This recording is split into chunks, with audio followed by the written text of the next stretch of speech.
वो ये प्रार्थना करते हैं कि हमारा ये दुख मिटा दो, फिर दूसरा दुख आएगा। ये कब तक भिखमंगापना चलता रहेगा? कभी तो हम मांगना बंद करें। हम सहेंगे आपका सुमिरन करते हुए, हमारी चित्तवृत्ति आपके सुमिरन में हो। ये हम आपको अपने अनुभव की बात कहते हैं।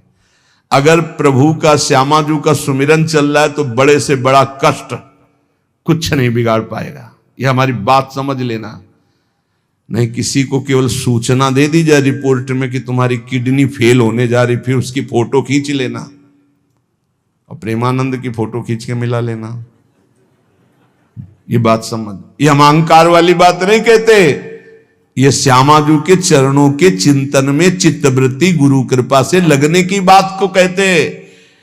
प्रभु से ये मत मांगो कि मेरा दुख मिटा दो। सैकड़ों दुख है, कब तक गिघियाते रहेंगे? दुख की जड़ें मिट जाए तो क्या? आपका चिंतन। हमारे रसिकों ने क्या मांगा? बिसरी हो ना बिसारी हो, यही दान मुहि देहु। श्री हरिवंश की लाडली मुहि अपनी करी ले। हे लाडले युगल सरकार, हे लाडली जू, मुझे अपना निज जन जान करके निरंतर स्मृति प्रदान करो। मैं आपकी स्मृति में डूबा रहूं और आप भी कभी कभी याद कर लें, मेरा निज जन है। बस अगर स्मृति चल रही है तो वो आनंद रहता है जो रोग कभी दुख दे ही नहीं सकता। किसी भी रोग में इतनी दुख देने की सामर्थ्य नहीं है जितनी श्यामाजू के चरणों के आश्रय से सुख समुद्र का उफान आता है। ये फेन बुदबुदा की तरह रोग के दुख इधर उधर लहराते रहते, कुछ फर्क नहीं पड़ता। अरे बोले तुम तो जाके जाए ना पांव बेवाई, वो का जाने पीर पर आई, प्रवचन कर रहे हो, कष्ट होता तो पता चलता। नहीं लोग कह देते कि प्रवचन करना सरल है, कष्ट होता तो पता चलता। तो सच्ची कहते हैं जितने तुम बैठे हो इतने में हमें लगता है किसी की दोनों किडनी फेल नहीं होंगी। नहीं, ऐसे नहीं बैठ सकते जैसे बैठे हो। श्यामाजू की कृपा से 1 बजे से चल रही दिनचर्या और 10:15 बजे तक ऐसी ही दिनचर्या चलेगी, गुरुजी तक ऐसे, फिर कुछ प्रसाद पा। ये किडनी से नहीं चल रहा, ये श्री जी की कृपा से चल रहा है। और वो कृपा आप सब पे भी है। केवल श्यामाजू के चरणों का आश्रय लेके चिंतन में रहो। इसलिए हम कहते हैं कोई कष्ट आए तो ये मत मांगो कि श्यामाजू कष्ट मिटा दो, घाटे में रहोगे। श्यामाजू हमारा चिंतन आपका हो तो कष्ट ही अनुभव में नहीं आएगा। भोरी सखी की ऐसी स्थिति थी जो आप स्वीकार ही नहीं कर पाओगे कि क्या ऐसा होता भी है क्या? पिचकारी राधा वल्लभ लाल जी की सीधे कान में गई, ऐसे दर्शन कर रहे थे, सीधे कान, पर्दा फाड़ के रंग अंदर चला गया।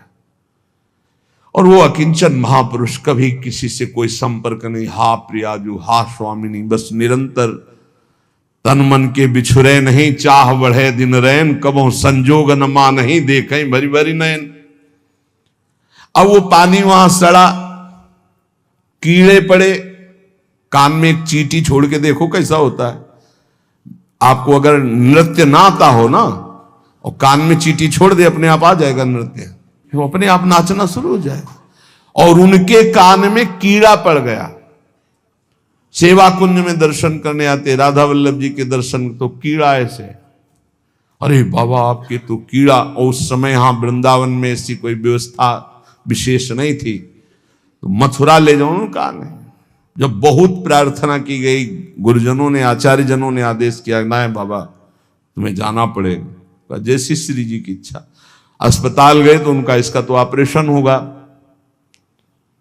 तो आपको बेहोश करके फिर इसका, तो उनका बेहोश करने की जरूरत नहीं, बेहोश की दवा हमारे पास है, तुम 30 मिनट पहले बता देना कि आपको 30 मिनट बाद ऑपरेशन आपका होगा।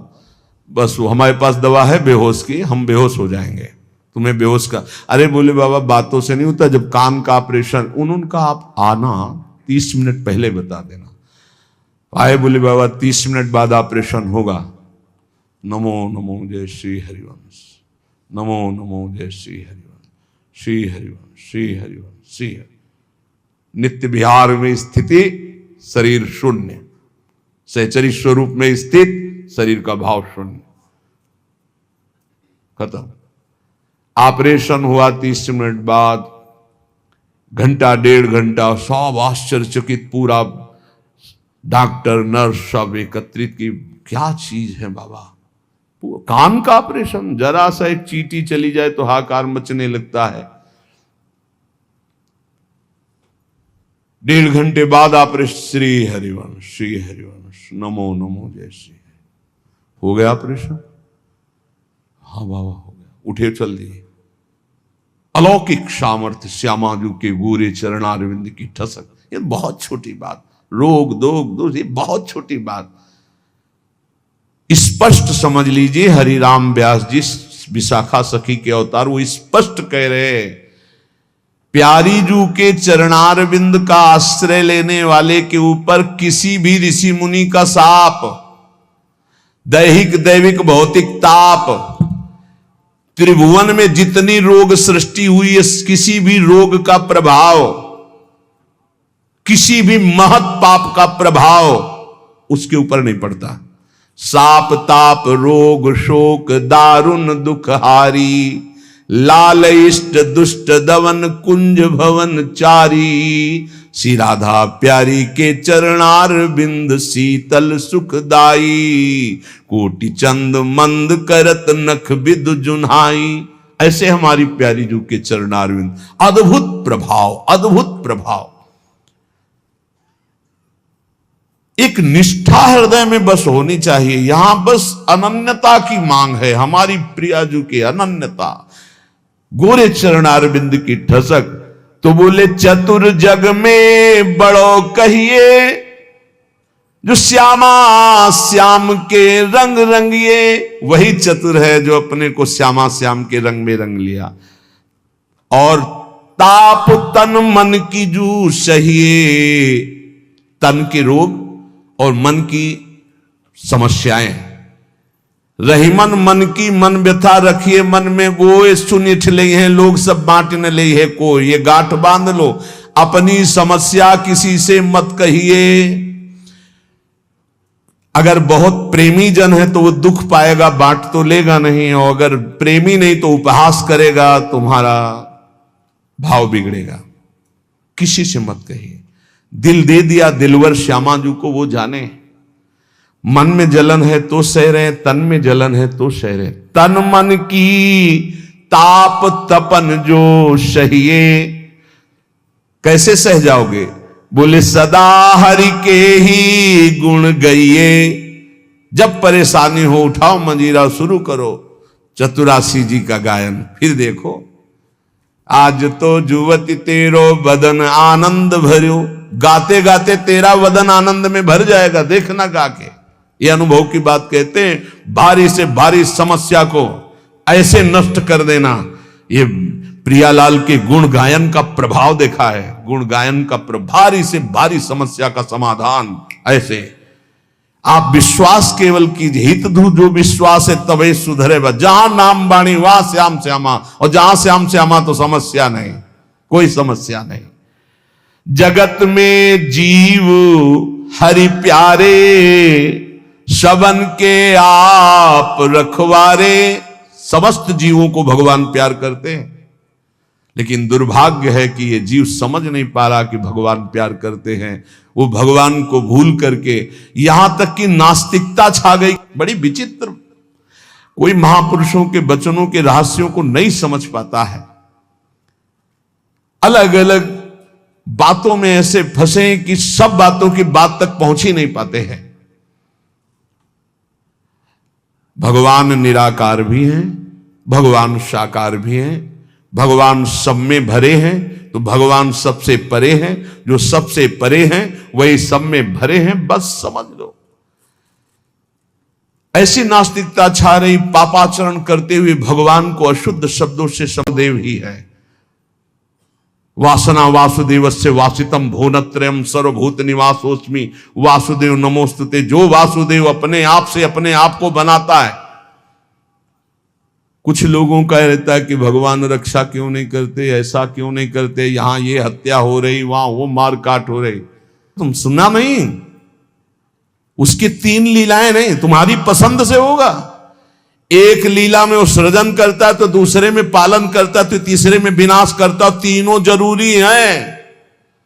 नहीं मनाने लगोगे कि भगवान आज से अगर 10 साल के लिए मौत नाम की चीज बंद हो जाए इस भूमंडल में, तो अनशन करके मनाओगे प्रभु से कि प्रभु मरेंगे, बहुत ही बढ़ रहे हैं। जीव चराचर में अगर सृष्टि का एक सोपान खत्म हो जाए कि मृत्यु ना हो, तो हाहाकार मच जाए। ध्यान रखना, मरना भी उतना ही अच्छा है जितना जन्मना और जितना पालन करना। और तुम्हारे वो मनोरंजन का नहीं है विधान, वो उसका खेल है। मृत्यु भी आवश्यक है, बहुत जरूरी है। विनाश भी जरूरी है। जैसे सृजन जरूरी है, वैसे पालन जरूरी है, वैसे विनाश जरूरी है।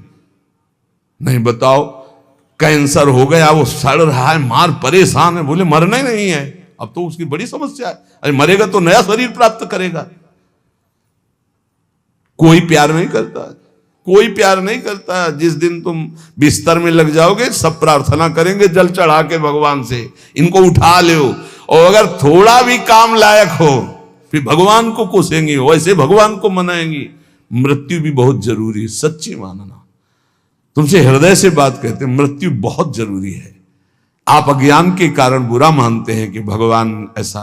भगवान का 3 खेल हो रहा है। पहले पागलपन छोड़िए और खेल को समझिए। वो अपने आप से अपने आप को रच रहा है, अपने आप से अपने आप का पालन कर रहा है, और अपने आप से अपने आप का अंतर ध्यान लीला, जिसे विनाश लीला कहते हैं, उसी में वो 3 रूप धारण किए। ब्रह्मा रूप से सृजन कर रहे हैं, विष्णु हरि रूप से पालन कर रहे हैं, तो शिव रूप से संहार कर रहे हैं। वही उन्हीं का खेल है। संहार भी उतना ही महत्वपूर्ण है जितना पालन और सृजन महत्वपूर्ण है। और वो किसी और का नहीं कर रहा है, वो अपने आप से अपने आप का कर रहा है। तो बोले मुझे क्यों घसीट रहा है? क्योंकि तू अपने ब्रह्म में तू भी वही है।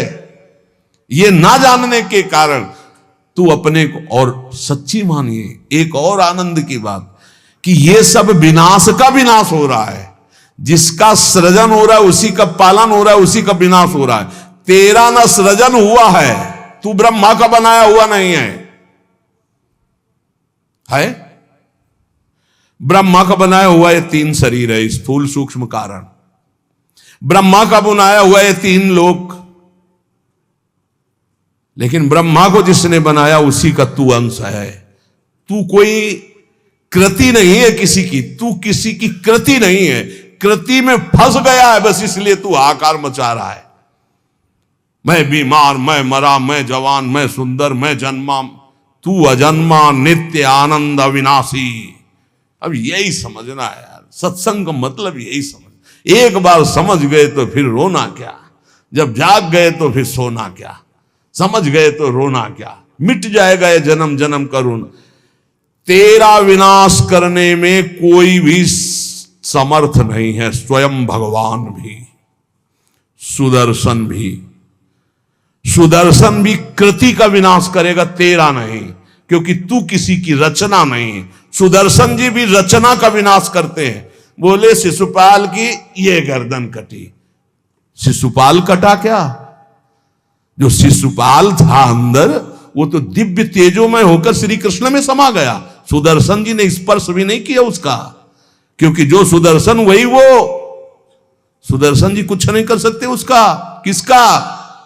मेरा। मेरा किसका? 5 भौतिक शरीर का नहीं, जो मैं स्वरूप है। जो मैं स्वरूप, इस संबोधन मायाकृत है। मैं मेरा जो स्वरूप है वो है। वो काल भी स्पर्श नहीं कर सकता उसका, उसका कभी विनाश नहीं हो सकता। किसका? बोले तेरा। तेरा कभी विनाश नहीं हो सकता। नैनम छिंदन्ति शस्त्राणि नैनम दहति पावका न चैनम क्लेदयन्त्यापो न शोष्यति मारुता। ए भाई, तू अजर है, तू अमर है, तू अविनाशी है, तू अजन्मा है, तू नित्य है, तू परमात्म स्वरूप है। जितना विनाश होता है वो सृजन का होता है, जितना सृजन होता है वो मायामय होता है, उसी का पालन होता है, उसी का विनाश होता है। तेरा ना सृजन है और न तेरा पालन है और न तेरा विनाश है, क्योंकि तुझे कुछ नहीं चाहिए, तू सच्चिदानंद है। और बोले भूख प्यास बढ़ना घटना, कल सुना था छह धर्म शरीर के, भूख प्यास प्राणों का धर्म, तेरा धर्म तू तो अविनाशी अजन्मा। भाई इसी को जान गया तो फिर निहाल हो जाता है। अब उसी को भाव स्वरूप में हम सखा ले लेते हैं, दास ले लेते हैं, गोपी ले लेते हैं, सहचरी ले लेते हैं, कुछ नहीं लेते तो मुक्त हो जाते हैं। ये खेल समझो। सबन में दोष गुण मिश्रित। अब देखो, कई बार चर्चा की, बहुत ये सत्संग है एकदम नीर छीर का। बिना सोने में मिलावट किए गहना नहीं बन सकता। शुद्ध स्वर्ण का आकार नहीं दिया जा सकता। आकार देने के लिए मिलावट की जाती है कुछ, और फिर उसको गहना रूप दिया जाता है। तो ये जितना आप देख रहे हैं, इसमें गुण दोष से रचना है शरीरों की। लेकिन जो इस शरीर के अंदर शरीर ही रह रहा है, भगवान का अंश, वो रचना नहीं है, इसलिए वो शुद्ध है और इसीलिए उसका कोई आकार नहीं है। समझिए समझिए, बहुत सुंदर, भगवत कृपा से एकदम बिल्कुल घी निकल रहा है। मिलावट से जो रचना हुई है वो ये है, और इसी का पालन हो रहा है, इसी का विनाश होगा। तू न किसी की रचना, न तेरे में कभी कोई मिलावट है, इसलिए तेरा कोई आकार नहीं। तू आकारों को स्वीकार करके फंस गया। बस इसी आकार का, आसक्ति का त्याग हो जाए तो तू जीवन मुक्त था, है, रहेगा। तू न कभी जन्मा न कभी मरेगा। ये पक्का 100%, चाहे भक्त हो चाहे ज्ञानी हो, कोई भी हो। हम ऐसे नहीं बोल देते। ये धाम है, यहां सत्य भी बहुत संभाल के बोला जाता है। हम ऐसे नहीं बोल देते कि हो गया काम। हमको जब वहां से फोन आता है काम हो गया तब बात करते। बोले हमको भी बात करवाओ कि हमारा काम हो गया कि नहीं। वो फोन रुका आता है जिनका कोई फोन नंबर नहीं होता है। तुम्हारा कोई फोन नंबर नहीं है, होना चाहिए। तुम्हारा कोई नहीं होना चाहिए। शरीर भी तुम्हारा नहीं होना चाहिए, तुम भी नहीं होने चाहिए, केवल श्यामाजू, तब बात होगी। है, अगर ऐसा है तो बात हो जाएगी, और अगर ऐसा नहीं है तो श्यामाजू के बनो, बात हो जाएगी। एक होता है थोड़ा बाजुओं में दम है तो थोड़ा तैर के दिखाओ। बोले नहीं मुझे तैरना नहीं, तैरना पड़ेगा तुम्हें, क्योंकि तुम्हारे बाजू है, तुम सीखो तैरना। और एक है कि बाजू नहीं है तो बोले आओ हम तुम्हें गोद ले चलेंगे, तुम्हें तैरने की जरूरत ही नहीं है। हुई ना कृपा। जो जन्म जन्मांतरों में साधना से नहीं प्राप्त हो सकता, उसकी गारंटी आचार्य प्रताप और इष्ट प्रताप से। जा मेरी महारानी जी के पास जाना, आज जा चाहे कल जा श्री जी के पास जा, निरंतर उनकी सेवा सुख में निमग्न रहे। बहुत कृपा। ये हम खोल के ना बताए ना आपको तो आपको लगेगा क्या कृपा है, बड़ा कष्ट पा रहा है। कोई कष्ट नहीं। कष्ट तुम्हें दिखाई दे रहा है, उसको साक्षी करके श्री जी से पूछ, उसको कसम खवा श्री जी की, बोल तेरे को कष्ट है तो जो बोले हमको लिख के बता देना। क्या लिखित हम सबको दिखा देंगे। हम अभी यहीं से सोच के कह रहे पाई भर उसको फर्क नहीं, उससे बात करके देख लेना आप। क्यों? क्योंकि अब वो अपने आप में नहीं है, अब वो गुरु प्रताप में जी रहा है, वो इष्ट प्रताप में जी रहा है। तो सच्ची कहते हरि की इच्छा जो करिए, करे सो हरि ही धरिए। हम खोल खोल के इसलिए सब बातें बता रहे कि आपको विश्वास हो जाए। जिस समय हमें विशेष कष्ट होता है उस समय हमारी प्यारी जू का इतना दुलार होता है कि अगर हम उस समय नाचने लगे तो थोड़ा पड़ेगा। इतना सुख होता है। जब बाहरी दुख हो रहा है, भारी कष्ट की स्थिति हो रही, तो अंदर से श्यामाजू का ऐसा सुख का रेला आता है, नाचने का मन होता है। अंदर से मन नाचता है आनंद में। तो मन ही को तो दुख हो रहा था, तन तो जड़ वस्तु है। यहां शून्य कर दो, काट दो, कोई फर्क नहीं पड़ेगा। पिकासो कहें बहुत भूरी प्रिया जो, तो उनका जो अपराध करे है, अपराध का सो कहे हैं, जो आज्ञा उल्लंघन करे हैं, प्रतिकूल चले हैं, जो प्रतिकूल चले हो अपराधी हुए है ना। तो जो ही लालजू की तरफ नहीं, पास प्रिया जो पास हो गए, जाओ निकुंज अनुल्लिख्या अलल तालपित। यही इसी बल से तो हम ठसक से बोलते हैं और कैसे बोलते हैं। ये सच्ची बात। ने कहो न रिस कहो भूली हो न होत सखी, रहत प्रसन्न सदा ही, और लालन तेरे ही अधीन। मेरी बात बन गई। बस ये कैसे समझाऊं, कैसे बताऊं हृदय की बात कि अपने लोगों के ऊपर कृपा की वर्षा हो रही, बस पकड़ लो, क्यों में छोड़ दो, क्यों में छोड़ दो। जैसे डॉक्टर औषधि देता है, बड़ी श्रद्धा से लेके खाते हो, नकली है कि असली है कोई मतलब तुम्हें जानकारी से नहीं रहता। ये हरी वाली नहीं खाएंगे, पीली वाली टेबलेट खाएंगे क्योंकि पीली पसंद, ऐसा भी नहीं कह सकते। जो दे वो खाओ। ऐसे ही गुरु संत महात्मा रसिक जनों की बात बिल्कुल श्रद्धा करके मान लो। हम ये नहीं कह रहे श्रद्धा करके दे दो कुछ, बिल्कुल यहां ये शब्द नहीं। ये श्रद्धा करके ले लो। नाम शरणागति श्री जी का भाव हृदय में। हरि की अद्भुत ये कृपा, समझ के मौन ही रहना। जिस पर हरि की कृपा होती है तो कह रहे हैं वो जो तुम्हारे ऊपर कृपा, उसे मौन होकर के चुपचाप छुपा लेना। क्यों? क्योंकि कहने से फिर वो कृपा बिखर जाती है। 100-200 ग्राम वाली, 100-200 ग्राम वाली। और कृपा समुद्र की कृपा 10-20 टैंकर नहीं, 10-20 हजार टैंकर निकाल लो तो कोई फर्क पड़ेगा? तो हम श्यामाजू की कृपा से दहाड़ते रहते।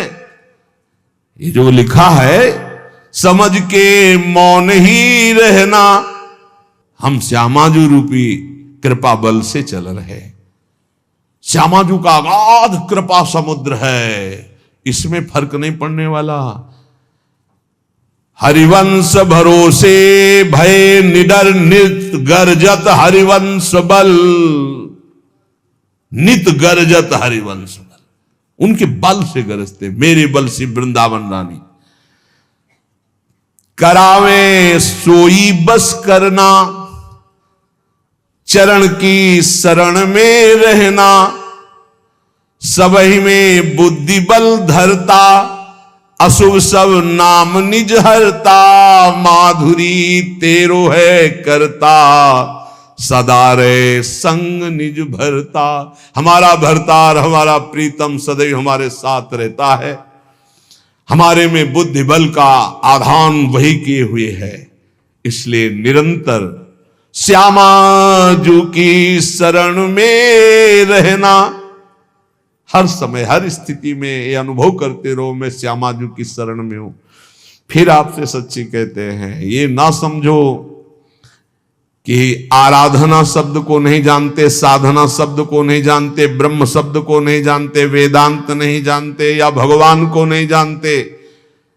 ये सब जना करके उन्होंने तब श्यामाजू की शरण में भेजा, इसीलिए हम श्यामाजू श्यामाजू चिल्ला रहे हैं। ऐसा नहीं है कि ये हरि को नहीं जानते क्या, ये इनको नहीं जानते, नहीं नहीं। हरिजू ने ही कृपा करके श्यामाजू तक भेजा है। तब हरिजू की बात ऐसे करते क्योंकि वहीं श्यामाजू के पास खड़े देख रहे हैं। श्रीपाद प्रबोधानंद जी महाराज कह रहे हैं, नवम नवम हो दधद वपूर पूर्व कैशोरकम। नवम नवम हो वहद वहल मन्मथाडंबरम।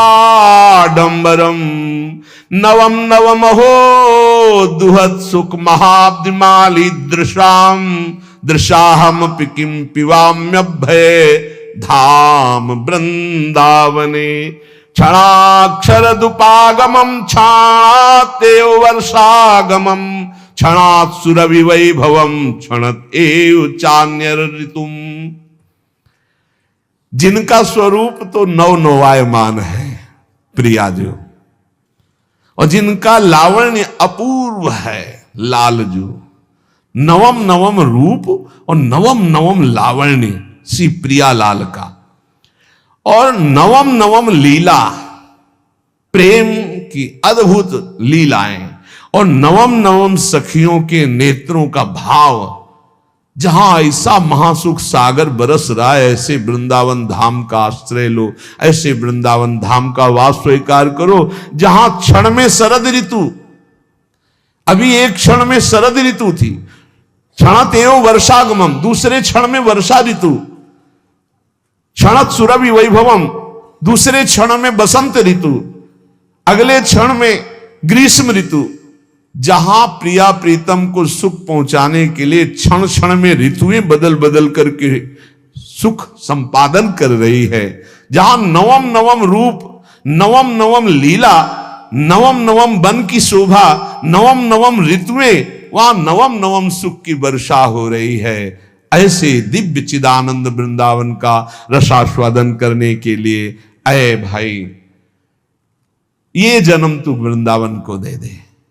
वृंदावन को देने को मतलब वृंदावन का आश्रय लो, रसिकों का संग करो, प्रियालाल की शरण में रहो, खूब नाम जप करो, जहां हो वहीं से तुम्हें वृंदावन की प्राप्ति हो जाएगी। नाम जप मत भूलो, नाम जप निरंतर करो। हमारी हाथ जोड़कर प्रार्थना है, इस कलिकाल में अन्य कोई साधन इतनी दम नहीं रखता कि हम परमात्मा प्राप्ति करने में बहुत सहजता पूर्वक सफल हो जाए। बहुत कठिन है। एक कोई ऐसे साधन पर जब हम दृष्टि डालते हैं, जैसे आजीवन ब्रह्मचर्य, अब वो 20 वर्ष से ब्रह्मचर्य हो, ये 2 मिनट में फिसल गया, अब सब कूड़ा करकट हो गया, क्या बचा? कुछ नहीं बचा। लेकिन हम कह रहे हैं 20 बार राधा राधा बोला है, 20 बार बस जिंदगी में, ये उसके लिए भारी हो जाएगा, ये हिसाब में भारी हो जाएगा। ये हम बहुत चिंतन की हुई बात आपको कह रहे हैं। बड़े बड़े साधनों को नष्ट करने के लिए एक अपराध काफी, किए सुकृत बहु जन्म के क्षण में दाने खोए। लेकिन नाम जापक हो, अगर आपसे वैष्णव अपराध बन गया तो नाम रुक जाएगा, नाम का प्रताप नष्ट होने वाला नहीं। आपको दंड मिलेगा, आप अपराध किए उसका दंड मिलेगा, पर फिर जैसे 100 नाम में आप रुक गए तो अपराध बन गए आपसे, तो आपको दंड मिलेगा। और फिर आपका जब नाम जब शुरू होगा तो 101 से शुरू होगा, 99 से नहीं। ये नाम की महिमा अमोघ है, ये किसी भी साधन में नहीं है। जैसे आप 50 वर्ष ब्रह्मचर्य रहे और आपका मन कुसंग से बिगड़ गया और आप भ्रष्ट हो गए, तो आपके हाथ कुछ नहीं लगा, ब्रह्मचर्य का कुछ नहीं लगा, सब गया। आप फलाहार रहे, आपसे अपराध कुछ नहीं, उसका सुकृत मिलेगा। खूब तीर्थ याटन के सब सुकृत नष्ट हो जाएंगे, बड़ा स्वाध्याय के अपराध सब नष्ट हो जाएंगे, नाम नहीं नष्ट होगा। ये हम बहुत शोध के कह रहे हैं, इसीलिए नाम के बराबर कोई साधन नहीं रखा गया है। भाव से, कुभाव से, अनख से, आलस से, जैसे बने, राधा राधा राधा राधा राधा राधा राधा, हरि अधीन हो जाएंगे। हरि प्रसन्नता का ही नहीं, हरि अधीनता का ये नाम है राधा। अगर राधा राधा निकल रहा, हरि अधीन, जिसके हरि अधीन है उसके लिए कौन सी दुर्लभ बात रह गई। इसलिए निरंतर राधा नाम रटो, गलती ना होने पावे। अगर गलती हो जाए कोई तो निराश मत हो, नाम ही प्रायश्चित है। नाम जपो और आगे बढ़ो।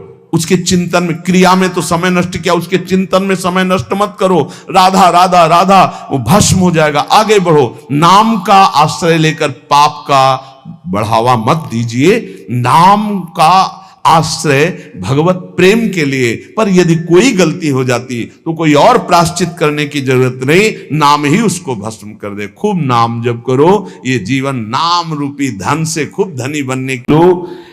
हमारी एक बात पकड़ लेना, ये प्रभु जब हम गंदगी नहीं छोड़ पा रहे, हमारा स्वभाव है, देखो ना, हम नहीं छोड़ पा रहे और इनसे विमुख हो जाते, ये बहुत बुरा हो गया। सुनो उमाते लोग अभागी, हरिता जी शब्द देखो, हरिता जी होई विषय अनुरागी। ये जीत जाओगे, कोई भी तुम्हारी दुर्गति करने में समर्थ नहीं। और इतना आ गया तो तुम महात्मा बन जाओगे, सब छूट जाएगा, सब छूट जाएगा। देखो, परम सुख स्वरूप राधा वल्लभ लाल जी मिलने के पहले आपको जो जो चाहिए वो सब भेज देंगे, मान लेना मेरी बात। जैसे जैसे कदम आपके प्रभु की तरफ बढ़ेंगे तो जो जो तुम्हारी चाहत है सब दे देंगे। अगर आपने ना के सिवा हां स्वीकार नहीं किया तो आगे वो मिल जाएंगे, और अगर आप उनमें रमण करने लगे दे देंगे।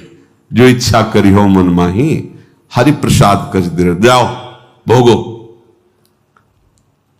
लेकिन सुनहु उमाते लोग अभागी, हृदय की बात कहता हूं, मैं नीच हूं, पामर हूं, नहीं विषयों पर विजय प्राप्त कर सकता, पर हे प्रभु जब इन्हें नहीं छोड़ सकता तो आपको भी नहीं छोड़ सकता। हमारा स्वभाव है पकड़ना। जब हम काम क्रोध लोभ मोह मद मत्सर नहीं छोड़ पाते नाथ, तो आपको कैसे छोड़ देंगे? नहीं, जीत जाओगे, जीत जाओ। हमारे हृदय की बात समझ लो। ये माया का ऐसा आकर्षण है कि ऐसे कभी कोई करके निकल ही नहीं पाया। मुझ में ताव दे के कोई नहीं निकल पाया। शिव विरंचिका मोहई को है बपुरा आन, बपुरा माने बेचारा, बेचारा और कौन ऐसा है? इन बड़े बड़े महापुरुषों की भी आंखों में, ज्ञान दृष्टि संपन्न नेत्रों में भी भ्रम पैदा कर दे, उसका नाम माया। गरुण महाज्ञानी गुण राशि, देवर्षि भगवान के अवतार। बस समझो, हमारी एक बात पकड़ लेना। ये प्रभु जब हम गंदगी नहीं छोड़ पा रहे, हमारा स्वभाव है, देखो ना, हम नहीं छोड़ पा रहे, तो नाथ बड़ी गुरु कृपा से आपका नाम आप पकड़ में आए हो, तो हम ये नहीं कह रहे कि हम गंदगी छोड़ के आपको पकड़ लेंगे। हम गंदगी नहीं छोड़ पा रहे तो आपको भी नहीं छोड़ पाएंगे। जीत जाओगे, हमारी बात मान लेना, प्रार्थना मान लेना, इस बात की अकाट्य समझ लेना। जन अवगुण प्रभु मानन काऊ, दीन बंधु अति मृदुल। हमसे गलती क्या हो जाती है? हमारी मन भावती भोग वृत्ति को जहां भोग मिले तो हम इनको छोड़ देते हैं और उसको पकड़ लेते हैं और इनसे विमुख हो जाते हैं। ये बहुत बुरा हो गया। सुनो उमाते लोग अभागी, हरिता जी शब्द देखो, हरिता जी होए विषय अनुरागी। ये शरीरधारी कितने दिन जीवित रहेंगे? इनको अपना पति माने, प्रीतम माने, अपना जीवन सर्वस्व माने, कितने दिन रहेंगे? छूटेगा ना। तो इनके अंदर जो बैठा हुआ मेरा प्रीतम है, उससे प्यार कर लो। सब में वही विराजमान है, भावना कर लो। जब हम किसी धातु पर, किसी पाषाण आदि के विग्रह पर, किसी छवि पर भाव करके भगवान प्राप्त कर लेते हैं, तो चलते फिरते इन मूर्तियों पर भगवान को क्यों नहीं हम प्राप्त कर सकते? पर हमारा भगवत भाव हट जाता है और विषय सेवन से व्यक्तित्व भाव आ जाता है। ये स्त्री, ये पुरुष, ये जड़, ये चैतन, यही घाटा हो जाता है। हमारी बात मान लेना, ये बहुत सहज और सरल बात है। इतना इतना छोड़ करके आप प्रभु को स्वीकार करें, बड़ी कठिन बात है। और ये हम कोई मनमानी नहीं कह रहे हैं। महापुरुषों द्वारा बिगड़ी जन्म अनेक की, अब ही सुधरे आज अभी सुधर जाएगी। तो आज अभी क्या छोड़ देंगे भाई? हम बहुत जन्मों का हमारा संस्कार है, भोगों का, विषयों का, गंदी आदतों का, तो हम छूट जाएगी, अभी छूट जाएगी? नहीं, अभी पकड़ लोगे। पकड़ तो लोगे ना। बोले हाँ, क्या हो ही राम को, हे प्रियाजू मैं आपका। ये तो पक्का है आपके लायक ना भी हूं, न कभी था, न कभी हो पाऊंगा। अपनी तरफ से पक्की बात है। चाहे जितनी कोई डींग हाके, अपने लोग पूरा जीवन इसी मार्ग पे उनकी कृपा से चले, उस अनुभव से कह रहे हैं। चाहे जितनी डींग हाको, अभी बुद्धि परमात्मानंद में है, थोड़ी देर में विषयानंद में पहुंच जाती, इसका पता ही नहीं लगता। इस दुष्ट का भरोसा ही नहीं है।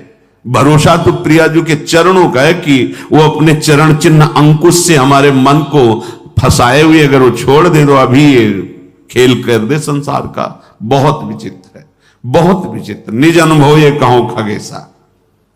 आचार्य चरण कहते हैं, हितजू महाराज, ना जानो छिन अंत कवन बुद्धि घटई प्रकाशित। कोई भरोसा नहीं, ये बुद्धि कब कहां कैसे। भरोसा तो भरोसो दृढ़ इन चरणन के। हमारे हृदय की बात हमारे गुरुजनों से जो प्राप्त हुई है, हम छोड़ नहीं पा रहे हैं, असमर्थ हैं, पर हम पकड़ने में बड़े चतुर हैं। तो प्रभु गुरु कृपा से आपका नाम, आपकी बात, आपका आश्रय पकड़ में आया है। आपको देख तो नहीं पा रहे, आपका आश्रय पकड़। तो जब ये नहीं छोड़ सकते तो हम आपको भी नहीं छोड़ सकते। ये जीत जाओगे, कोई भी तुम्हारी दुर्गति करने में समर्थ नहीं। और इतना आ गया तो तुम महात्मा बन जाओगे, सब छूट जाएगा, सब छूट जाएगा। क्योंकि जैसे जैसे ज्ञान का प्रकाश होगा अज्ञान नष्ट होता चला जाएगा। अगर हम इससे कोई कहे कि सब छोड़ करके फिर प्रभु की शरण में आओ, तो असमर्थ, सब असमर्थ हैं, सब। घोर वैश्याचारी भी, वैश्यागमन करने वाले भी जब भगवान की शरण में आए तो महात्मा बन गए। करो सद्यते साधु समान। हमें तो एक ही बात समझ में आई है कि इनकी कृपा से इनको जाना जाता है, इनको पाया जाता है, इनकी साधना होती, इनका भजन होता है। सच्ची बात कह रहे हैं, अपनी तरफ से हम शून्य हैं, अपने को देखा है, अपनी तरफ से हम शून्य हैं, कोई भी अंक नहीं है। कोई अंक है तो आपकी कृपा का है, अन्यथा नहीं है। ये निष्ठाएं इन्हीं की कृपा से जागृत होती है। जब दिखाई देता है अब कोई सहारा नहीं, तो ये बेईमान मन फिर भागता है प्रियाजू के चरणों की तरफ कि अब कोई रास्ता ले, अब तो पकड़ ले, अब तो पकड़ ले। जब कोई तेरा ले तो पकड़ ले, ये कृपा होती है। और इसका स्वभाव पकड़ लेता है तो छोड़ना बड़ा कठिन होता है। बस यही हमारी विजय का हेतु होगा। अगर हम सत्संग के द्वारा भगवत नाम, भगवत धाम, भगवत चरण सेवा की निष्ठा पकड़ ले, काम हो जाएगा। बिल्कुल सरल मार्ग है, हम नहीं छोड़ पा रहे हैं तो हम पकड़ने वाले स्वभाव वाले, तो हम पकड़ लेते हैं। आपको कैसे छोड़ेंगे जब गंदी बातें नहीं छोड़ पा रहे, तो आपको कैसे छोड़ेंगे। पर इसकी चाल माया की है, वो आपको आकर्षित करके प्रभु को छुड़वा देगी, और छुड़वा देती है। बस यहां नहीं कोई हमें बीच में कमजोरी रखनी। हम नीच हैं, पामर हैं, पर आपके हैं, इस पर कभी संशय नहीं हो सकता। हम ये नहीं कहते कि आपके लायक हैं, पर प्रभु नालायक हैं पर आपके हैं, बस इसमें संशय। ये बात नहीं हो सकती कि आप हमें छोड़ो और ये ले लो। नहीं, हम इसे नहीं छोड़ पा रहे पर आपको घसीटेंगे अपने साथ। अब आपके गले पड़ गए, अब आपके गले पड़ गए। अब ये पट्टा आपके नाम का है। अब आप देख लो किसको रोकना है, किसको हटाना है, वो आप जानो नाथ। अब आपको नहीं छोड़ सकता। क्षुत्रिड वाधास त्वसैहास तदपि नहीं पदम यामी वृंदाटवीति। अब हम एक कदम भी धाम को नहीं छोड़ सकते, चाहे जैसी परिस्थिति। ऐसे ही हम निरंतर नहीं जप पा रहे, पर कोशिश करेंगे कि नाम हमसे न छूटे। हम प्रभु के ध्यान में नहीं, पर हमारे चित्त में बात बैठ गई कि शरणागत वात्सल्य समुद्र प्रभु, मुझे आपका भरोसा है, आपका सहारा है। ये अंदर की बात कह रहा हूं, ये आपको महात्मा बना देगी। अपने मन की बात जो प्रभु की बात से मिले वही प्रमाणित मानी जाती है। भगवान कह रहे हैं अपिचेत सुदुराचारो भजते माम अनन्य भाग। अनन्य भाग भजन का मतलब वो निरंतर भजन नहीं कर रहा, उसने भाव कर लिया है कि अब मुझ जैसे दुराचारी पापी भाग करके आपकी शरण में आया है, तो आप साधु क्या बनाएंगे? तो साधु है ही, इसी को तो साधु कहते हैं। तो यहां भाव ये है कि तज, मैं त्याग कराऊंगा उसके छल कपट मद मान का त्याग कराकर करो सद्य। जो करो शब्द है वहां यहां से लागू होगा पूरी चौपाई में। तज छल कपट मोह मद माना करो सद्य ते साधु समाना। उसको सब त्याग, क्योंकि उसे ही त्यागना है ना, तो मैं उसे सामर्थ्य देता हूं। वो छल कपट मोह मद मान का त्याग कर देता है और मैं उसे साधु स्वरूप। और भगवान गीता जी में इसी श्लोक में कहा अपिचित, कि उसे मानो वो साधु हो गया क्योंकि मेरी शरण में आ गया है। अब मैं संभाल लेता हूं। भगवान का आश्रय लेकर भरोसो दृढ़ इन चरणन के रो, दृढ़ता पूर्वक। ये दृढ़ता तुम्हारी फिसलाने के लिए बहुत से ऐसे माया जाल फेंकेगी, तुम्हारी अश्रद्धा हो जाए, तुम्हारा प्रश्न जोरदार हृदय में प्रकट, तुम्हारी प्रिय जगह में जहां ममता है, आसक्ति, वहां प्रहार करेगी माया। फिर हे भगवान, नहीं नहीं, आपका था, आपका है, आपका रहेगा प्रभु, अब नहीं, अब धोखा नहीं, आपके सिवा नहीं। बड़े बड़े भक्तों के जीवन में देखो ना, उसी पुत्र के ब्याह के में ठाकुर जी जा रहे हैं, वही पुत्र जो अंतर ध्यान व्रत करताल उठा के नाच रहे नरसिंह मेहता, हे गोविंद तेरा सब मंगलमय, अच्छा किया, अब निरंतर और चिंतन आपका बढ़ेगा। पर ये निष्ठावान ही कर सकता, नहीं तो नहीं। ये क्या रात दिन भजन करते एक पुत्र, वो भी राधे राधे। श्रीवास जी को देखो, हर महाभागवत को देखो, ये आने जाने वाला देश है, टिकाऊ नहीं है।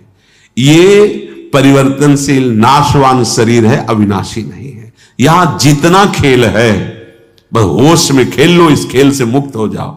यही होश है कि और को छोड़ पाओ ना छोड़ पाओ, इनको मत छोड़ना, इनको पकड़ लो, जीवन कृतार्थ हो जाएगा। चलते हैं महाभागवत पांडवों के पावन चरित्र में प्रसंग चल रहा है। महाराज युधिष्ठिर को दुखी देखकर उनके मामा जो माद्री जी के भाई शल्य, वो प्रसंग सुनाया कि आप और द्रौपदी को ही केवल दुख नहीं हुआ, देवराज इंद्र और उनकी पत्नी शची को भी महान दुख भोगना पड़ा है, आप चिंता ना कीजिए। तो उन्होंने पूछा क्या दुख भोगना पड़ा, वो तो त्रिभुवन पति हैं। तो प्रसंग चल रहा था, त्वष्टा जी के हृदय में द्वेष भाव देवराज इंद्र की प्रथा, उन्होंने विश्व रूप को मंत्र बल से प्रकट किया, देवराज इंद्र ने वज्र के द्वारा उनका, फिर उन्होंने वृत्तासुर को प्रकट किया, फिर वृत्तासुर का कल चरित्र आपने सुना। अब जो वृत्तासुर से ब्रह्म हत्या प्रकट हुई, वो इंद्र को कहीं भी शांति नहीं लेने दे रही थी। तो जल को एकांत देश में जाकर जल को स्तंभित करके कमल नाल में सूक्ष्म रूप से प्रवेश होकर के वहां रह रहे थे। अब देवराज इंद्र पद खाली था, तो समस्त ऋषि देवताओं ने देखा त्रिभुवन में अराजकता फैल रही। तो लोकपाल देवता ब्रह्म ऋषि सब विचार करने लगे कि त्रिभुवन पति पद पर किसका अभिषेक होना चाहिए। इस समय त्रिभुवन में कौन है जिसे त्रिभुवन पति पद दिया जाए। तो देखा गया तपस्या में, यज्ञों में, दान पुण्य में, धर्म में बहुत बढ़े हुए महाराज नहुष जी हैं। उनके पास देवता ऋषि सब गए, प्रार्थना की। तो नहुष ने कहा कि मैं आपके सामने बहुत दुर्बल हूं, मेरे में इतनी सामर्थ्य नहीं कि मैं आप देवता और ब्रह्म ऋषियों का शासन कर सकूं। राजा वही होता है जो सबसे बलवान होता है, मैं तो निर्बल हूं आपके सामने। तो ये सुनकर के संपूर्ण देवता ऋषि मुनि स्वर्ग के राज्य का पालन करने के लिए उनसे कहा, अच्छा तो तुम इस बात से अपने को कमजोर मान रहे हो, तो हम ये वरदान देते हैं। समस्त देवता ऋषियों ने कहा, देवता दानो यक्ष ऋषि राक्षस पितर गंधर्व भूत मनुष्य जो भी आपके सामने दृष्टि में आ जाएगा, उसका आधा तेज बल तप बल सब आप में आ जाएगा। अब आपको कोई परेशानी, आप स्वर्ग में ब्रह्म ऋषियों के द्वारा आदर पाकर के त्रिभुवनपति आसन पर बैठे। धर्म को आगे रख करके राजा नहुष को अभिषिक्त किया गया, अभिषेक किया गया वेद मंत्रों द्वारा, और परम दुर्लभ देवराज इंद्र के पद पर उनको बिठाया गया। अब को नरस जन्मा जग माही प्रभुता पाहि जाहि मद नाही। कौन ऐसा है जो संसार में बड़ा पद मिल जाए और अभिमान ना आ जाए। यही रोग इनको भी लग गया, त्रिभुवनपति पद। कुछ दिन तो ठीक से चला, इसके बाद मद जो है अपना प्रभाव दिखाने लगा। उनको लगा जब मैं देवराज पद का भोग कर रहा हूं तो फिर इनसे क्या। सभासदों को बुलाया, बड़े बड़े लोकपाल देवता सब उनकी सभा में बैठते हैं। कहा पूर्व इंद्र की जो महारानी शची हैं मेरी सेवा में उपस्थित किया जाए, उनको आज्ञा दिया जाए, मेरी आज्ञा है मेरी सेवा में उपस्थित हो। क्योंकि जब देवराज पद का अधिकार मुझे प्राप्त है तो उनका भी। सची देवी आज रात्रि में मेरे महल में पधारे, मेरी आज्ञा सुना दी जाए। ये जब सची देवी से प्रार्थना की गई तो बहुत घबरा गई, दुखी हो गई। पातिव्रत धर्म से युक्त है, उनका तो आश्रय भगवान बृहस्पति जी हैं। वो अपने महल से निकली और बृहस्पति जी के चरणों में जाके कहा, गुरुदेव मैं आपकी शरण में हूं, आप मेरे पातिव्रत धर्म की रक्षा कीजिए। नहुष इस समय इंद्र पद में है और उसने ऐसी आज्ञा की है, और मैं अपने प्राण वल्लभ देवराज इंद्र के सिवा किसी भी पुरुष को पुरुष रूप से कभी देखा ही नहीं, स्वीकार ही नहीं किया। मैं एक पतिव्रता हूं और भगवान आपने भी मुझे सौभाग्यवती का आशीर्वाद दिया है, तो क्या मेरा ये दुर्भाग्य होगा? प्रभु आप मेरी रक्षा कीजिए। आपकी वाणी परम सत्य होती है। हे देवगुरु, आपने आज तक जो बोला है कभी मिथ्या नहीं गया। आपका पूर्वोक्त वचन की सौभाग्यवती हो, वो मेरा सुरक्षित रहना चाहिए। बृहस्पति जी बहुत विचार मग्न हो गए कि इस समय उसके सामने जो जाएगा तो उसकी सारी सामर्थ्य से आधा बल उसे प्राप्त हो जाएगा। ठीक है, मैं विचार करता हूं, तुम नहुष से डरो मत, थोड़े दिनों में ही ये नष्ट हो जाएगा। जिसकी परिस्त्री गमन की वृत्ति है वो नष्ट हो जाएगा, उसे नष्ट करना नहीं पड़ता, वो अपने कर्म से ही नष्ट हो जाता है। सची देवी कि अब समय तो बहुत थोड़ा है, कभी फिर वो आदेश कर सकता है। वो रात्रि देवी की उपासना की। रात्रि देवी उपश्रुति नाम से प्रकट हुई। सची जी ने कहा, जा इंद्र पुनः छुप गए, मुझे ले चलो, मैं स्वयं उनसे बात करूंगी। उपश्रुति देवी, ये सब खाली नहीं कि दिन रात्रि, ये सब साक्षात हैं, ये भगवत स्वरूप है। इसीलिए किसी के पाप और पुण्य का हिसाब वहां करने के लिए वकील की जरूरत नहीं होती। जिस समय तो समय उपस्थित है, रात है या दिन वो उपस्थित है, जिस दिशा में वो उपस्थित है। तुम्हारा मन स्वयं आत्मस्वरूप से प्रभु, सब वहां किसी की सलाह की जरूरत नहीं, जो कर्म उसका उसी क्षण हिसाब। उपश्रुति देवी ध्यान में देखा कि इंद्र कहां हैं, देखो जल को स्तंभित करते हुए कमल नाल के अंदर छुपे बैठे हैं। उपश्रुति देवी को वहां उपस्थित देखकर इंद्र प्रसन्न हुए। अब आप आ गई तो कोई न कोई उपाय तो बताएंगे ही। उन्होंने कहा, इंद्रदेव तुम्हारा कल्याण हो, इंद्राणी का दुख देख करके मैं आई हुई हूं। तुम सब पर्वत वन पृथ्वी स्वर्गलोक सबका त्याग कर यहां जल में हो, और यहां इंद्राणी की क्या दशा हो रही तुम्हें पता है, बड़ा दुख भोग रही। तुम कमलनाल में सुरक्षित हो, पर आपको इंद्राणी को सुरक्षित करना चाहिए। देवराज इंद्र ने कहा कि इस समय मैं असमर्थ हूं। नहुष बहुत बड़ा बलवान है और वो कुचेष्टा पर उतारू है। तीनों लोगों में कोई ऐसा नहीं कि उसे सुधार सके। मैं इसमें क्या कर सकता हूं? वो पापपूर्ण विचार रख रहा है। उनका अपने आप को आप प्रकाश में लाइए, अपने तेज से आप देवताओं का जो शासन पद उसे स्वीकार कीजिए। इंद्र ने कहा, देवी इस समय पराक्रम मेरे में नहीं, आराधन संतों के शासन में नहीं रहता तो बड़े बड़े से चूक हो जाती है। इसीलिए चाहे शिव विरंची सम होई, गुरु बिनु भव निधि तरह न कोई। तुम्हें गुप्त रूप से एक कार्य करना, मैं उपाय बता देता हूं। अब इंद्र जी उपाय बता रहे कि तुम नहुष के पास जाना, निर्भय रहना, और उससे कहना जगतपति हो तुम, तुम्हारा पूरा अधिकार है जगत पर। मैं देख रही हूं कि इंद्र समर्थ है, तो अब तुम ही इंद्र हो, तुम्हारा पूरा अधिकार। पर मैं ऐसा चाहती हूं कि आज तक जो कोई ऐसे वाहन पर न बैठा हो, ऐसे वाहन से तुम हमसे मिलने आओ। नहुष मुस्कुराया और कहा, मैं समझ नहीं पा रहा हूं तुम क्या कहना चाहती हो। बोले, दिव्य पालकियों में मिलने आते हैं, कोई अपने वाहनों पे आते हैं। मेरी इच्छा है कि तुम मेरे लिए ऐसे वाहन पर आओ जैसे आज तक कोई न बैठा हो। तो तुम केवल इशारा कर दो, वैसे ही मैं आऊंगा। इंद्राणी बोली, आप मेरे पति हो सकते हो, पर मेरी अभिलाषा के अनुसार आओ, पहले के जो इंद्र थे ना, वो मेरे से मिलने जब आते थे तो ऐरावत हाथी पे आते थे, कोई कोई हंस पे, कोई किसी पे।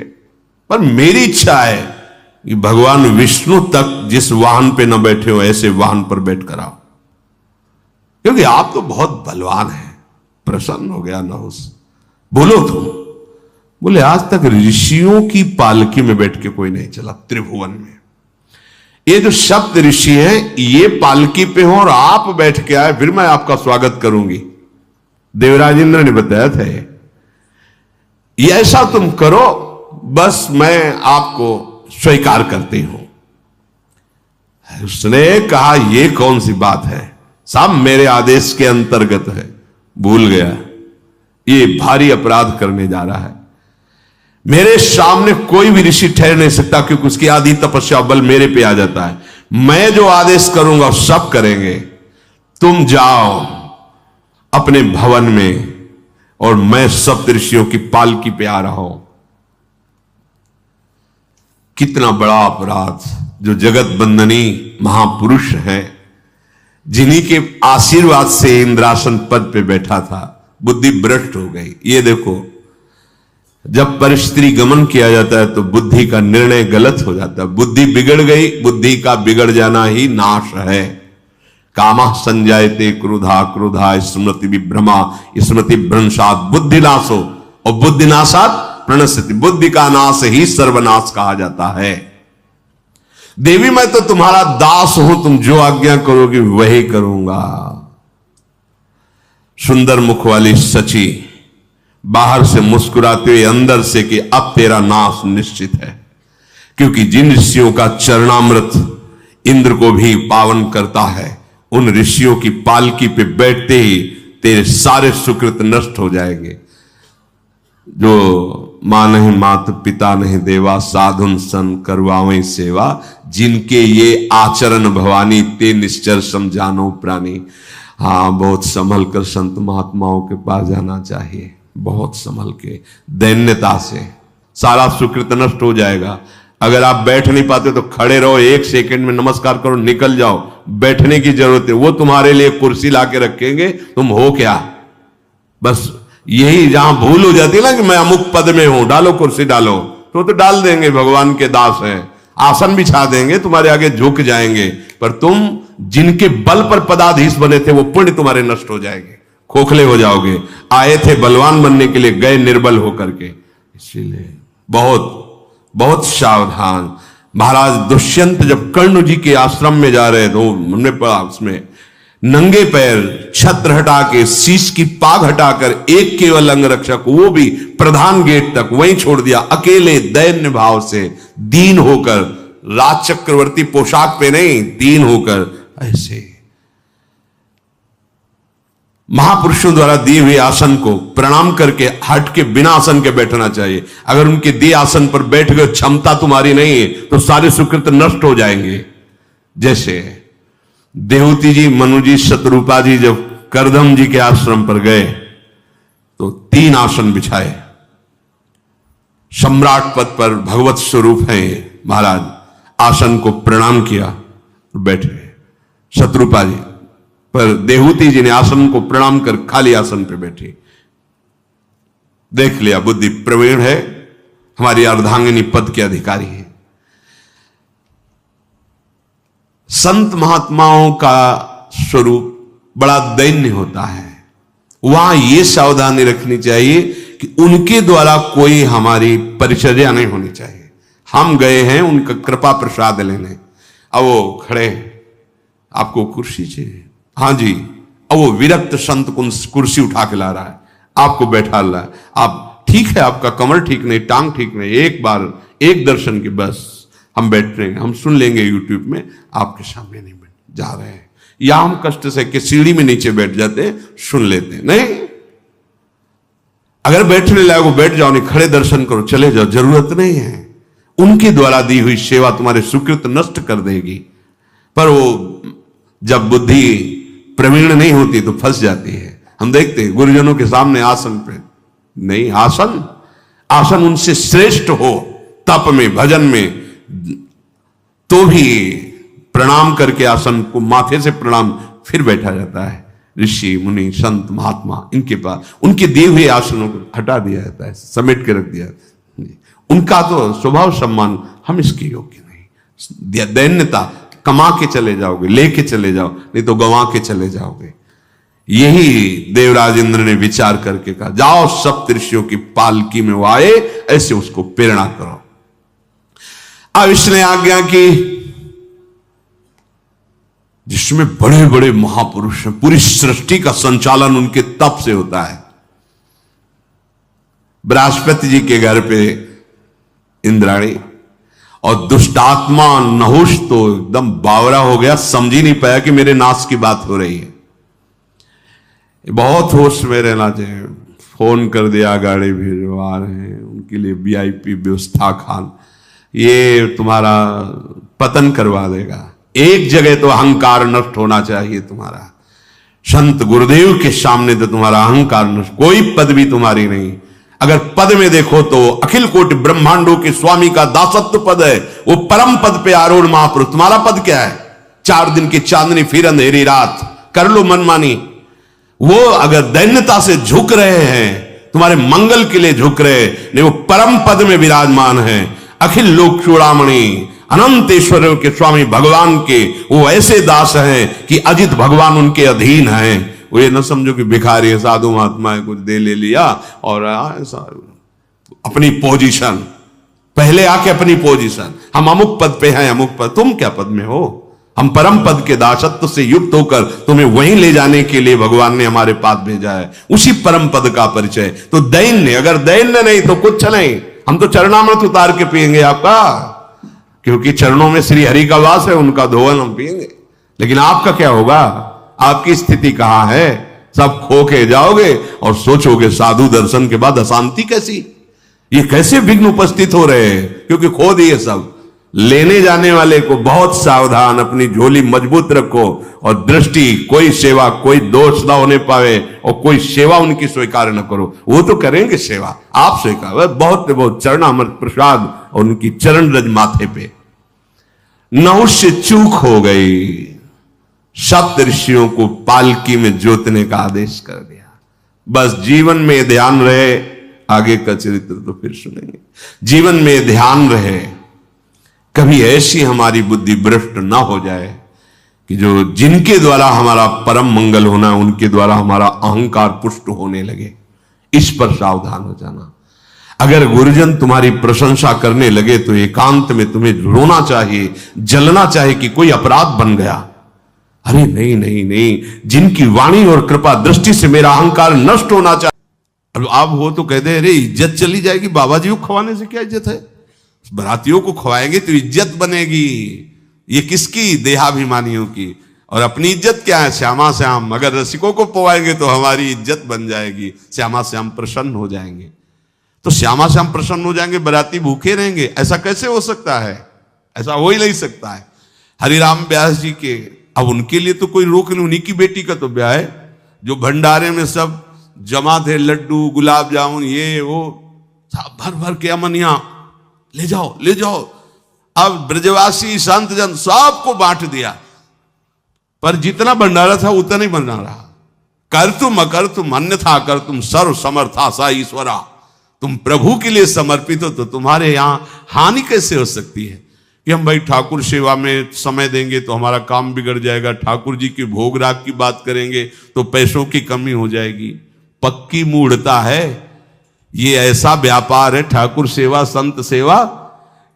ऐसे करो और कई गुना बढ़कर के हाथ में आ जाएगा, देख लेना। क्योंकि सब दुखों का कारण पाप है, और जब ठाकुर सेवा संत सेवा तो इससे पाप नष्ट होते। जे ही पाप नष्ट हुए, सुख का मार्ग खुल गया, पर अज्ञानी जानता नहीं है। अब बादशाह के आदेश से हड़कंप मच गया। कही के पठाई कहो कीजिए लड़ाई, सुनी रुचि उपजाई चली पृथ्वी पति आयो है। पर्यो सोच भारी तब बातियों विचारी कही, आप एक जावो गयो अचरज पाई है। सेवा करी सिद्धि साष्टांग होई के भूमि परे, देखी बड़ी बेर पांव खड्ग लगायो है। कट गई एड़िए पे टेढ़ी हूं न भौं करी, करी नित नेम रीति धीरज दिखाई है। बादशाह ने कहा आखिरी हुक्म है, आस्करण को हाजिर किया जाने, संपूर्ण सेना से विध्वंस मचा देंगे, नरवर गण को पूरा नष्ट कर देंगे। जो प्रधान सेना नायक था वो हाथ जोड़ करके बादशाह से बोला कि आप समझो, हम आपके सेवक हैं, आपसे लड़ कैसे सकते हैं, आप बादशाह हो, पर मेरी प्रार्थना है आप अकेले जाकर के देख लीजिए, आस्करण जी सेवा में है, अकेले जाकर बात कर, हम सूचना नहीं दे सकते पर आपको रोक नहीं सकते, आप जाकर के बात कर लीजिए। बादशाह को लगा कि बात तो सही कि हमारे ही अनुकूल है, ये कोई वैरी तो है नहीं, चलो कोई अंगरक्षक नहीं, और स्वयं अंदर जाकर के देखा तो सारी सेवा हो चुकी थी, ठाकुर जी की साष्टांग दंडवत कर रहे थे। सत्संग में भी कहा है कि आप लोगों का जैसे शरीर स्वस्थ है तो साष्टांग दंडवत का नियम लेना चाहिए, अपनी ठाकुर सेवा करके 5, 7, 11, 21, 51, 108 अपने ठाकुर जी 4 परिक्रमा की, कहीं से भी 108 दंडवत। एकोपि कृष्ण कृतः प्रणामो दशाश्वमेधा व्रतेन तुल्यः, दशाश्वमेधी पुनरेपि जन्म कृष्ण प्रणामी न पुनर्भवाए।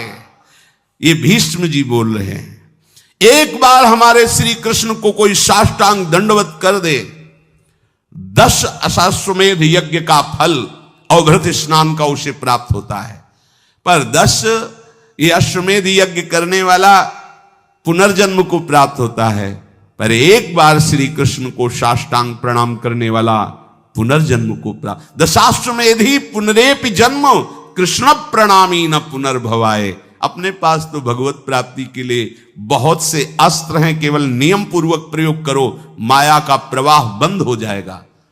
ठाकुर सेवा के बाद करना चाहिए साष्टांग दंडवत। हमने महापुरुषों को देखा है, गुरुजनों को देखा है। अब शरीर उस लायक नहीं है तो भाव से कर लीजिए, अगर शरीर स्वस्थ है और आप करने लायक हैं तो जरूर, जैसे माताएं बहनें सखियां हैं तो पंचांग, एक पंचांग दंडवत की, खड़े हो गए, हाथ जोड़ा, मंत्र अंदर स्मरण किया, फिर पंचांग 5, 7, 11, 21, 51 ऐसा करना चाहिए।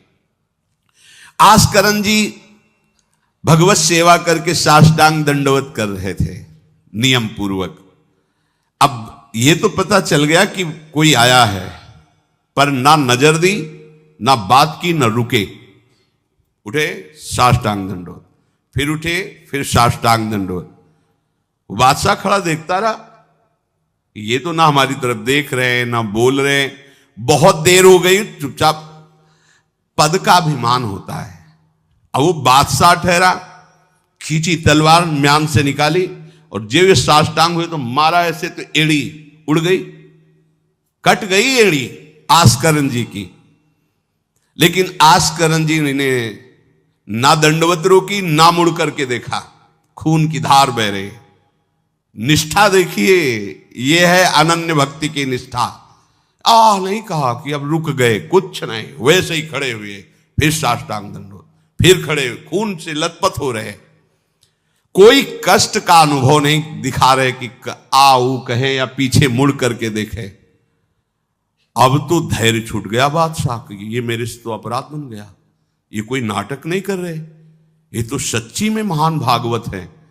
क्योंकि जो पद का अभिमानी जन होता है वो ये नहीं जानता है कि भक्ति क्या होती है, भक्ति का स्वरूप क्या होता है, भक्तों की निष्ठा क्या होती है।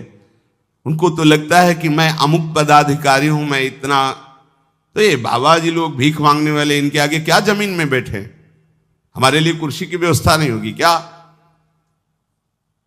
हमारे को इस पद का अभिमान जो मिला है उसका सम्मान होना चाहिए। तो वो जिस पद में है, इस सृष्टि में कोई वो पद नहीं है, वो हरिदास पद में है, हरि पार्षद। तुम तो मायाकृत सृष्टि के किसी पद पे होगे, वो मायापति के निजी पार्षद हैं। तुम्हें दिखाई देता है भिखारी है, तुम्हें दिखाई देता है भिक्षुक है, नहीं, वो इतने बड़े बादशाह के, ऐसा बादशाह पैदा ही नहीं हुआ है। चाह मिटी चिंता मिटी मनुआ बेपरवाह, और जिनको कछु न चाहिए वो साहन के साथ।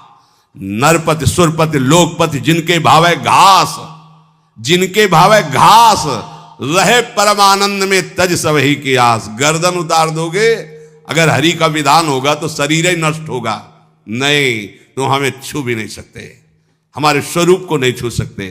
भक्त अपनी निष्ठा पे होता है। एक बार भी आस्करण जी ने मुड़ करके नहीं देखा बादशाह की तरफ। अब तो धैर्य छूट गया बादशाह की, गलती हो गई हमसे। ऐसा ही होता है। नवलदास जी को वृंदावन से हरिवंश महाप्रभु के शिष्य थे, तो बादशाह तुर्की था, उसके मन में वैश्य कुल के प्रति बड़ी ईर्ष्या पैदा हुई थी। तो उसने कहा भारत में वैश्य कुल नहीं रह जाना चाहिए, नष्ट कर दो। आतंक स्वरूप उनका काटना मारना, लाखों वैश्यों का कत्ल कर दिया। पता चला कि दूसर वैश्य एक वृंदावन में भी है। आए, उनको बंदी बना लिया, सामने पेश किया, कहा सर झुकाओ। कहा तो झुक चुका है एक जगह राधा वल्लभ लाल के चरणों में। अनंत कोटि ब्रह्मांडों के बादशाह के सामने सर झुक गया है। अब तू तो एक भूमंडल का जबरदस्ती बादशाह बना बैठा है। बोले जंजीरों में बांध दो इसको, रोज कोड़े लगाओ, भोजन मत दो, फिर इसको हम दंड निश्चित करेंगे, देखते हैं बहुत अपने अभिमान में है। बांध दिया। सुबह कोड़े लगाने गए तो जंजीरें पड़ी थी और कुछ नहीं था।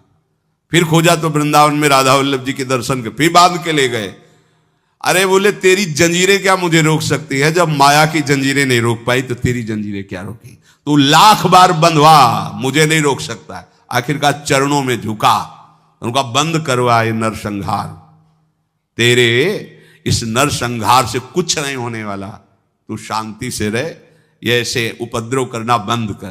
तो ये जो पदाभिमानी जन है, एक अभिमान में न जाने कैसे कैसे बड़े अपराध हो जाते हैं, भक्तों को नहीं जानते हैं। उठी चिक डारी तब पाछे सो निहारी, कियो मुजरा विचारी बादशाह तिरिझे हैं, हित की